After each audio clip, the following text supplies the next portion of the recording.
I've always felt like the older Animal Crossing games offer a specific, melancholic yet calming kind of atmosphere. If not for the goofy offbeat music, the bubbly NPCs, and the never-ending stream of mindless busywork, it would quickly become apparent just how ever so slightly off the vibe can be at times. None of it's enough to make a player outright scared or anything, but much like titles that came before it like Super Mario 64, early Animal Crossing's inner depths was a mystery to players upon its release, going hand in hand with the young internet of the 2000s to create a breeding ground for rumors and hoaxes. Entries like Wild World are filled with these moments when a player stops to take in their surroundings. The music is no longer there, and the atmosphere slowly soaks, allowing the rumors one would read late at night on a message board to fester.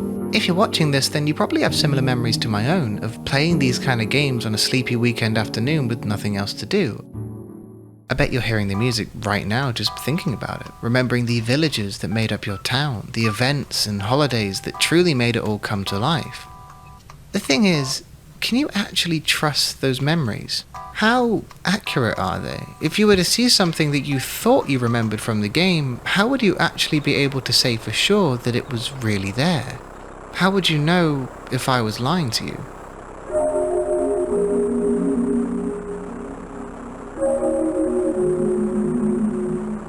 In 2023, YouTube user Sepiatone began posting videos claiming to be simple uploads of obscure tracks from the soundtrack for Animal Crossing Wild World, with the title of the first track being 0 AM. With the video itself being the song paired with yellow text depicting the name and a slideshow of promotional renders. If you know anything about Animal Crossing, much like real life, it does not contain a 0 AM. The description proceeds to confuse even further. This song has yet to be found in the files of the game. It is from an in-game recording. Note, update, all titles are fan-made, undetermined when this song plays. Following this is track number 2, Abandoned House. The music remains just as melancholic, and the description too is largely the same. This song has yet to be found in the files of the game. It is from an in-game recording. No, plays in an animal's house when they disappear. Continuing to up the despair, we get to track 3. Game Over. No, the Game Over screen can be accessed via rare scorpion sting event or being caught by the nightly visitor.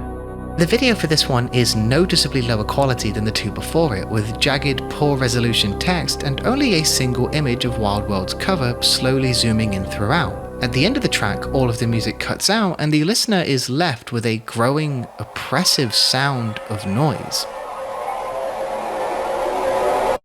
So at this point, a mere 3 videos in, we have 3 concepts at play not available in a regular copy of Animal Crossing Wild World, and which imply that whoever is recording these is experiencing a far more off-kilter version of the game.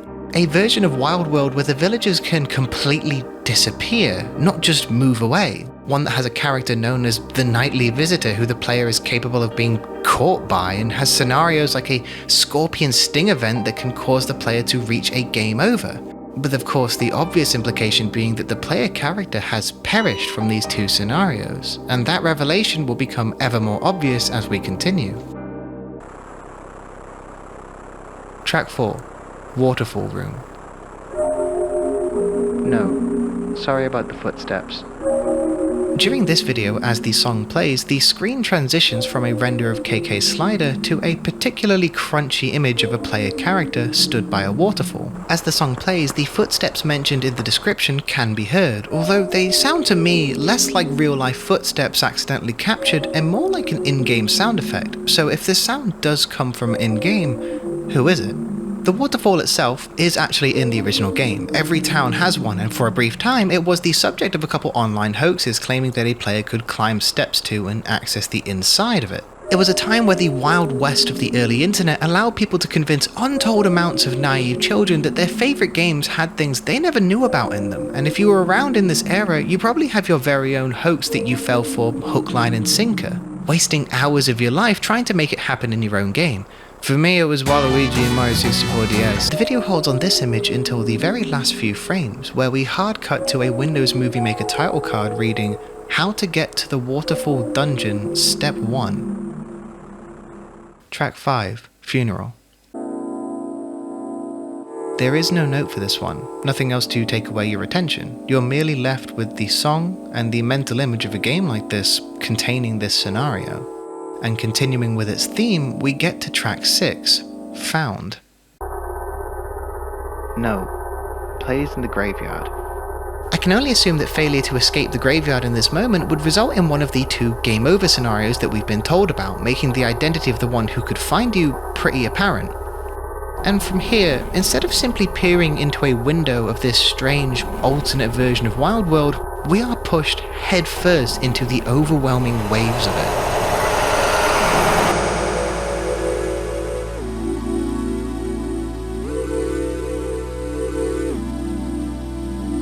Track 7, Final Hour. This song has yet to be found in the files of the game. It is from an in-game recording. Random chance when everyone disappears. So eventually, as the player attends funeral after funeral, escapes the clutches of an unknown stranger, even then the worst has yet to come. The implication of an NPC disappearing has been radically recontextualized by this one sentence in the description. Disappearance is no longer something that simply puts a lighter way to describe the passing of a character. It now takes on a far more biblical, grandiose intention. As you hear the song and read this line, what image occurs to you for this event other than those of religious rapture? Track 8, Untitled. The video for this track is frantic. Unlike the others so far, there's a lot more to delve into visually. The image that is paired with almost all of the previous songs is accompanied by constant, manic bouts of text that read out as a desperate retelling of some kind of attack. I can't quite make it out. Its long grey hair briefly hovers over my neck as if to gesture, "What are you looking at?" I turn around and see it bending over my head. Its breath burns my face off. I turn around, its black hair in my face. It wants me to turn around, of course it does. I turn around, I can see its arms hugging the wall. The holes where its eyes should be are boring past my skin into my skull. If I turn around, I'm going to die. This line specifically repeats over and over again as it breaks down grammatically until it simply reads, "Turn around." Both of its hands land on my shoulder in perfect timing. The video's description is empty. Track 9, Church. This audio has yet to be found in the files of the game. It is from an in-game recording. It's always too late to attend service. You can sneak in, but that's a bad idea. Despite the track from the game being titled Church in the video title, in the video itself, the yellow text instead entitles the song The Midnight Ceremony, and as the track reaches its end, the typical image of the game's cover fades away to reveal an old-school Animal Crossing wiki page for a character known as Belle, a delightfully malignant-looking ram whose chosen service is as a church priest, and whose picture quote reads, God is such a forgiving being, wouldn't you agree? So from this and tracks like Funeral, we can easily ascertain that this alternative version of an Animal Crossing Wild World town is one not only containing but heavily influenced by religion, containing ceremonies, services, and a direct acknowledgement of a higher power. In addition to this, the image that appears on screen not only shows off more of this version of the game, but when paired with things from the previous videos, reveals to us, I believe, a couple things. This is far more than just a Ben Drown style one-off fucked up copy of a game. When you look at what we have so far, the Windows Movie Maker title cards, the breaking away of what should just be static images with music over them, they give us peeks into what an Animal Crossing online community would look like during the release of a game like this. And as a community participatory treat, the comments section for these videos are filled with dedicated viewers playing along with and adding to the never-ending lore. It helps to create this surreal, detached feeling not only in the videos themselves, but the pages for them as well, truly making a passerby feel like they've stumbled into some strange wormhole. It's a real achievement. And as well, if this is some big alternative reality, how are we seeing the footage? Who is our uploader, and why do they make no acknowledgement of the horrors lying within what they claim is simply an in-game recording? My theory is, and I will attempt to explain why later on when we have a bigger picture, is that these videos and their descriptions are a direct re-upload from a secondary, years older source, and something or someone is influencing what goes on within them without the knowledge of our current uploader. Track 10, Ascension. Expanding on the concepts of death, ceremony, and rapture with just a single word, This video implies yet another step to the process wholly new to this version of the game. And as the video continues, the song begins violently distorting, and as it becomes noisier, the image of the game's cover peels back to reveal a quote. Why is there nobody else here? Track 11. Bankruptcy. After the existential dread and religious fervour of the last few videos, this one is surprisingly calm and even light-hearted. No, support your local businesses. We're not completely free of unsettling implication, however, as the image of the game's cover quickly changes to what appears to be Tom Nook's shop, completely abandoned. He didn't even lock the door. So I guess in this copy of Wild World, Tom Nook can fuck up so bad he loses the shop. Sucks to be him, I guess.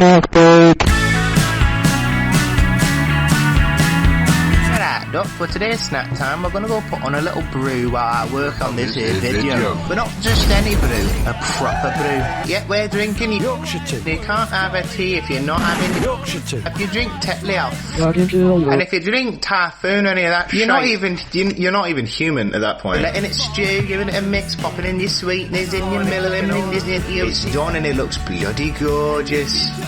What is this fucking accent I'm doing? And just like that, you can pop on your PC and get back to work. You dog! You scoundrel dog! Overall, I give this snack a 5 out of 5. It's my go-to every morning, and if it didn't exist, I wouldn't either. Join us next time when... Track 12. Play a Grave.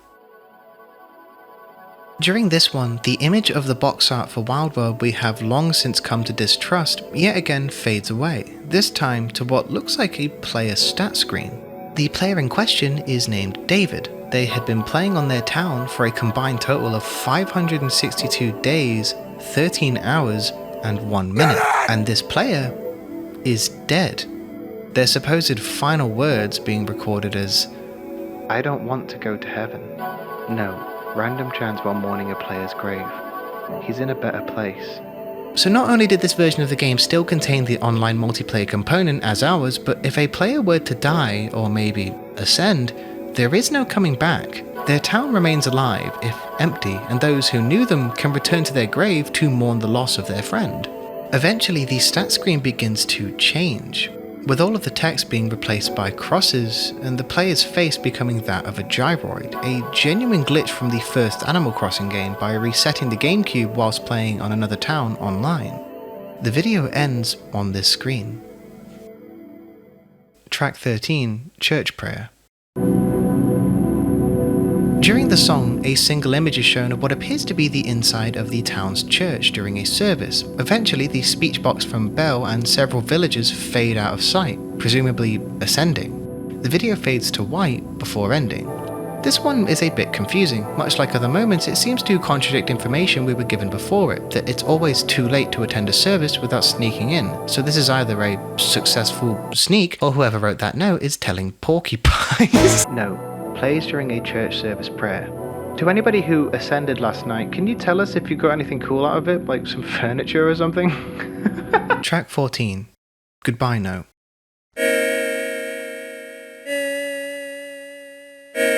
Contained within this one is two images, the first one being a supposed goodbye note from what appears to be one player to another. Dear James, it's time for me to go. I'm sorry I never told you, but it's going to be okay. We'll see each other soon. From Noah. The screen then transitions to a player in an attic with two empty beds.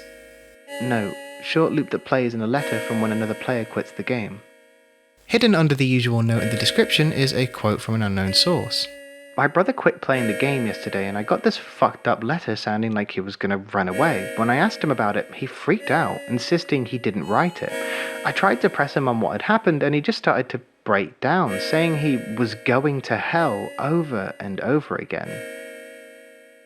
White fog sound effects.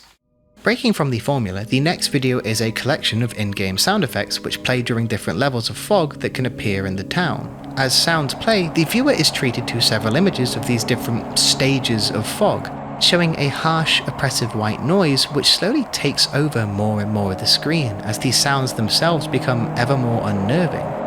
Then, right at the end, we get a piece of text. Hi forum! What's happening for 'em? Track 15, Nightly Visitor.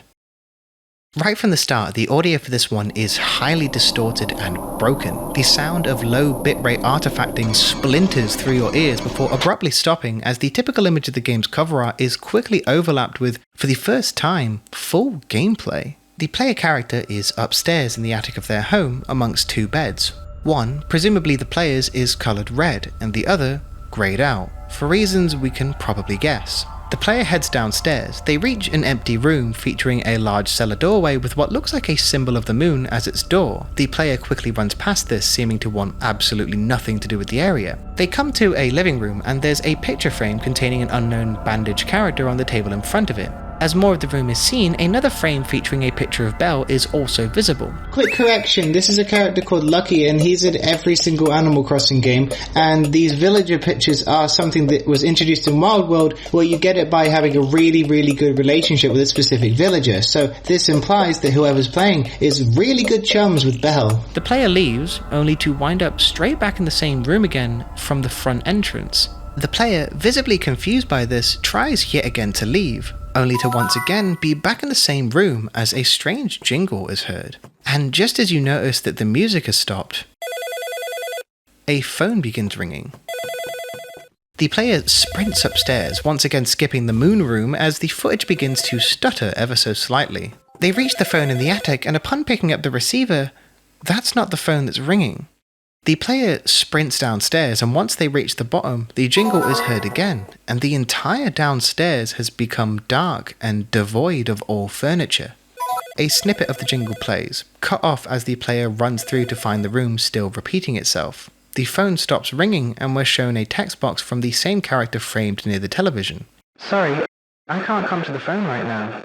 As the player runs through to another repeat of the room, the game's performance suddenly tanks as a loud, crashing sound begins to play. As the sound repeats, much like the room, the player begins running in what looks like a blind panic, endlessly sprinting through copy after copy of the same room as the game lags more and more as a horrible, distorted drone begins blaring. The game becomes akin to a slideshow, as if the DS playing it is barely keeping itself alive, trying to contain what has entered the player's home. The jingle plays again and again as we're showing the player running up a staircase longer than any should be possible within the game's own logic. The noise becomes worse and worse before a square appears in the top left, the same kind which would hold a player's portrait on their grave. The screen is then replaced by the same background texture. Whoever this was, it seems they've been caught. The video peels away to reveal a quote before ending. I turned around and saw an angel.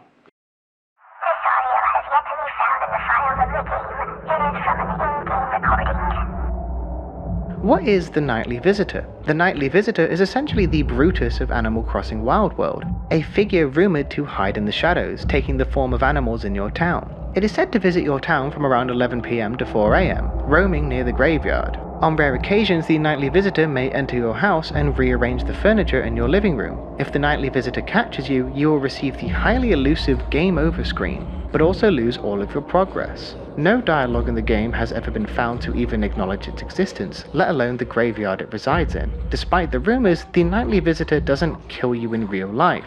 This is an urban legend perpetuated by viewers who are obviously still alive to post about it. Fucking hell, the shade is real with this one. Update video. After this, we get a video of just a black screen paired with an audio recording of the channel holder Sepia Tone attempting to explain themselves.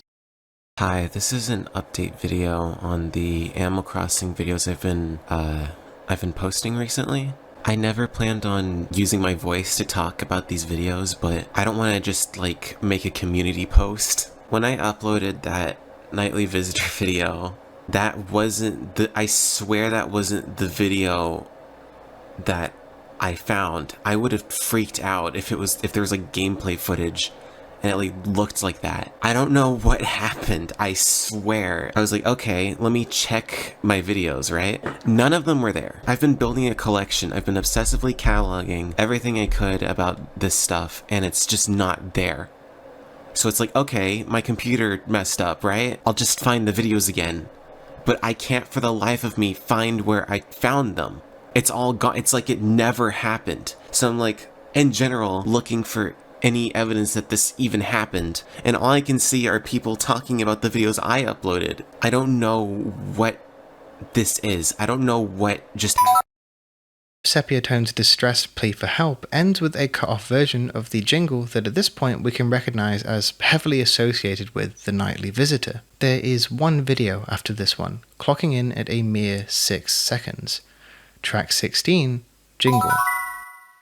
Sometime after being uploaded, for reasons I will divulge later, all of the original videos were unlisted, and the only way to reach them was in a playlist for the series. And I'm going to go over them all now, broad stroke, to try and piece together a timeline. So my current timeline of events for this is as follows. In 2005, Animal Crossing Wild World is released with vastly different features than the version we know. A concept of the game filled with religious influence, far more punishing features, and a heavier focus on the multiplayer element. Going back to the video Player's Grave, when the screen slowly fades to... That's not what happened in the video. I swear that I wrote it down. Where's the crosses? Where's the gyroid face? I don't understand what's going on.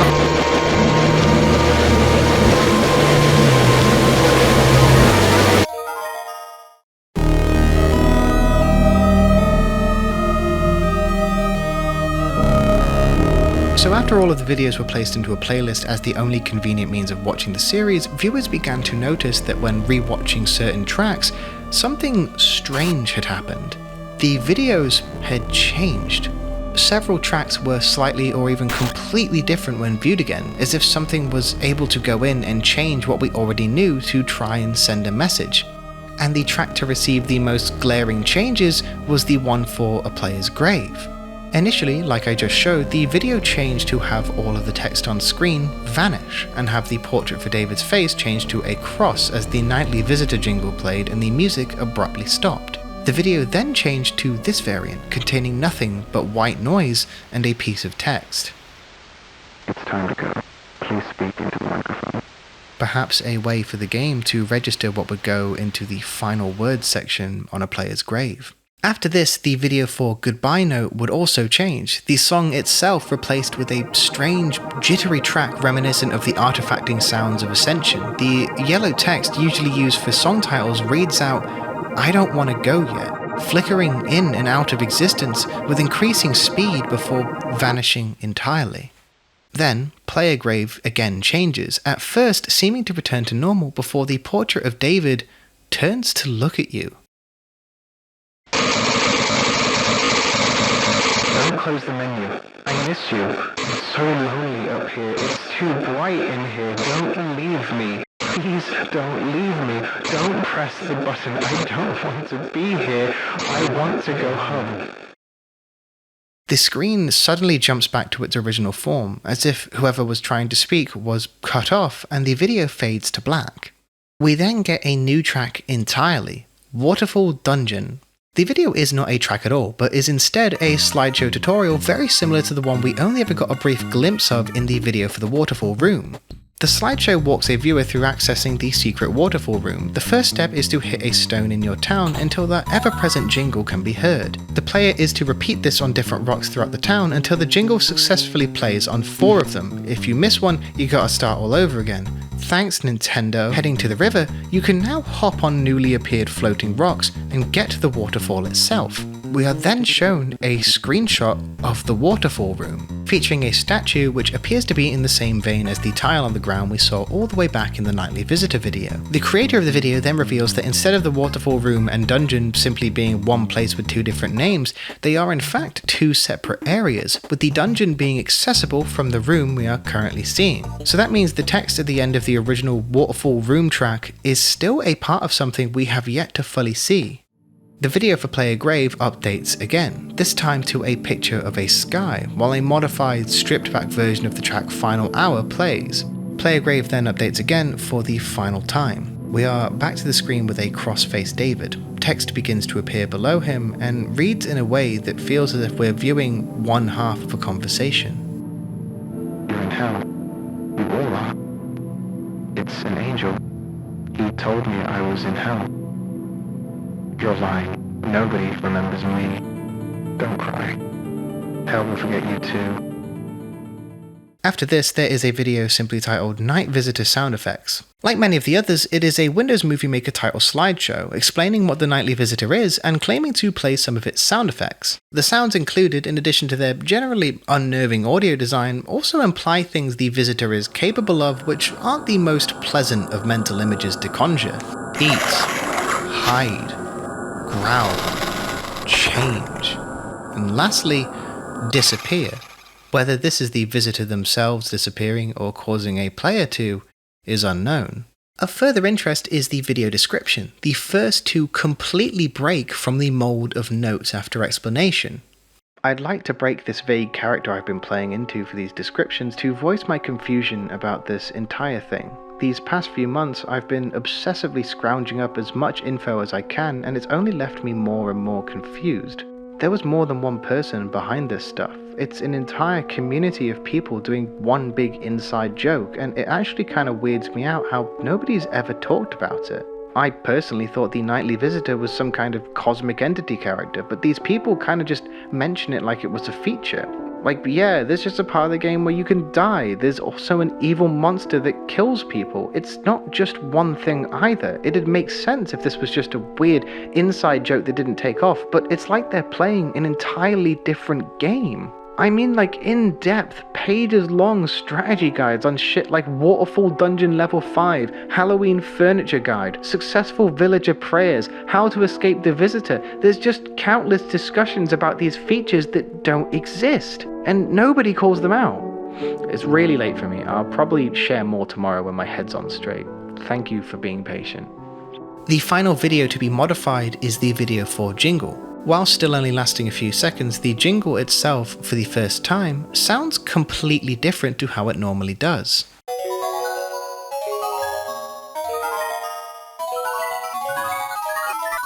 And after this, there is one last unique video. One last piece of the puzzle designed to utterly confuse you, and an explanation as to why these videos are unlisted. Hi, this is Sepiatone. I'm making an update video about the Animal Crossing Let's Play I've been doing for the past couple of months. There should be some gameplay on screen of the game I'm talking about right now. I was planning on doing a full year of gameplay, recording, editing, and uploading every single day, but I've quickly grown bored and a little bit burnt out of the entire process, and I don't think the ends are worth the means. So I've decided to not lead anybody on. I've decided to unlist all of those videos and put them in a playlist down below. I'm not sure if I'm gonna do any Let's Plays anytime in the future. I'm not really much of a Let's Player anyways. What the fuck?!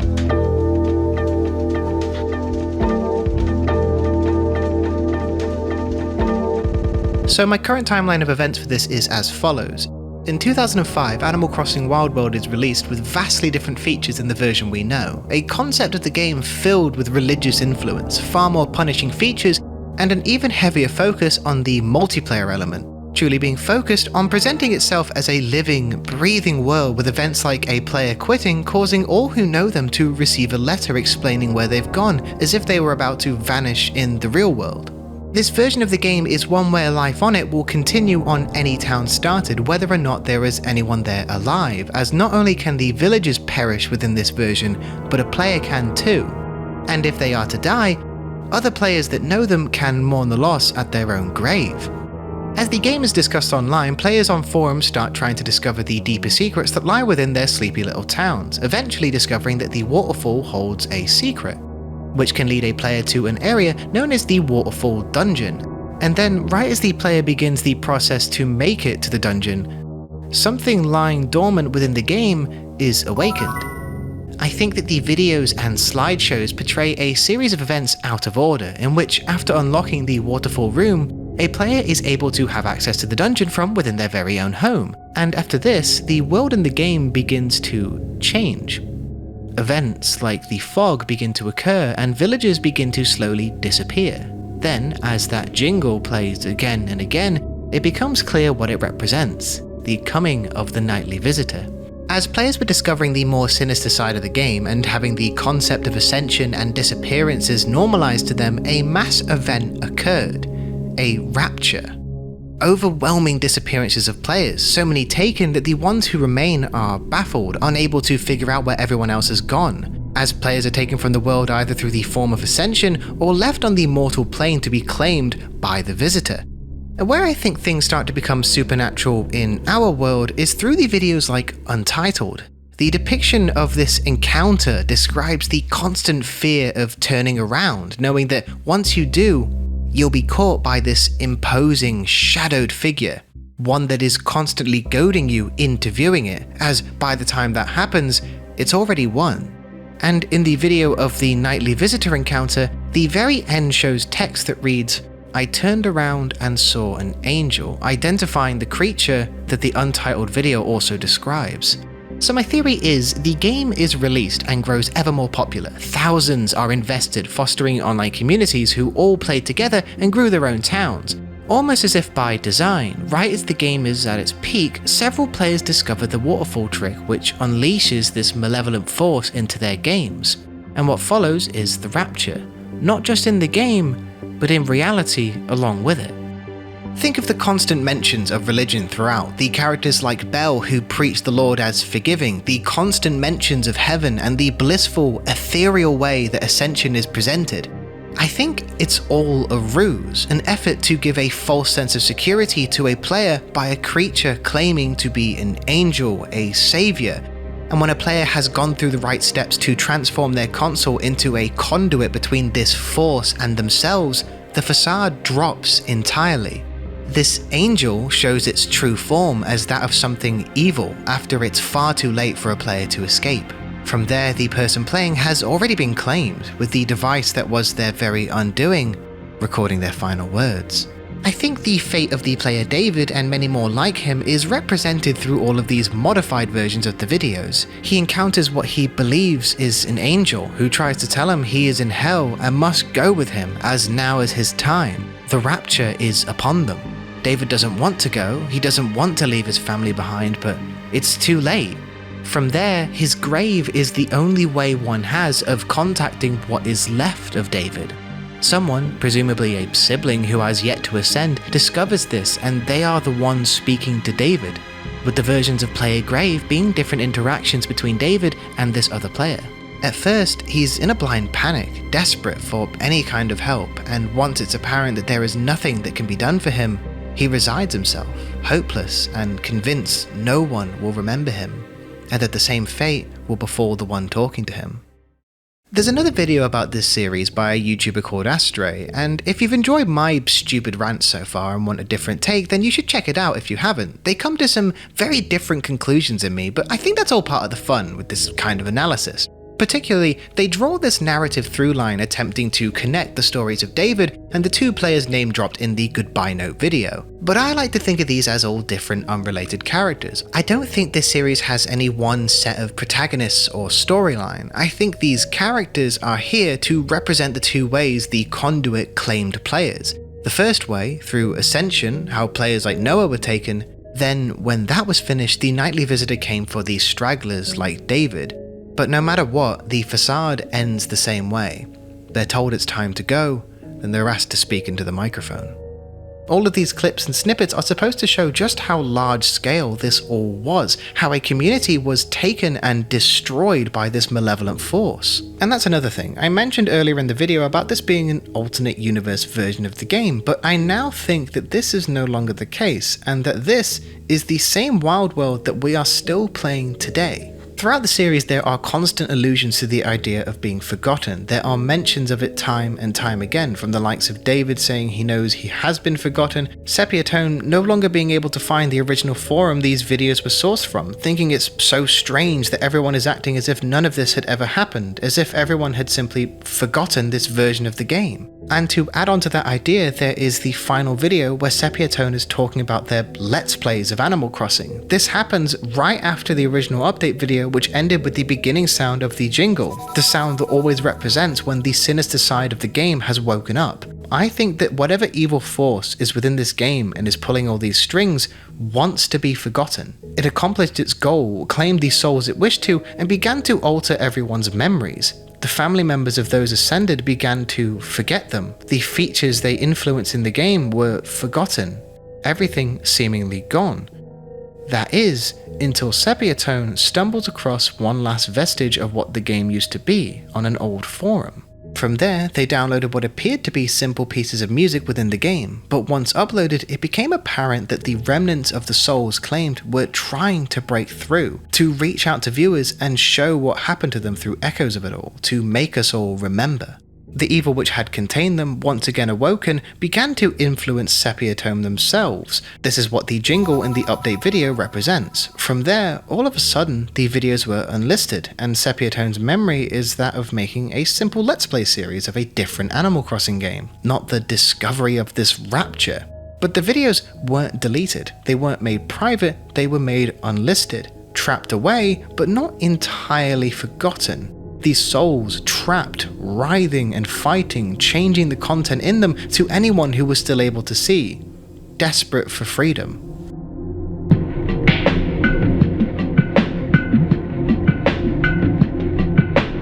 This series is an incredible breath of fresh air in our current online digital horror creepypasta hodgepodge obsessed with nostalgia era. The idea of Animal Crossing secretly being creepy is one that, if done by almost anyone else, would be yet another dime a dozen piece of perfectly mediocre online horror slop.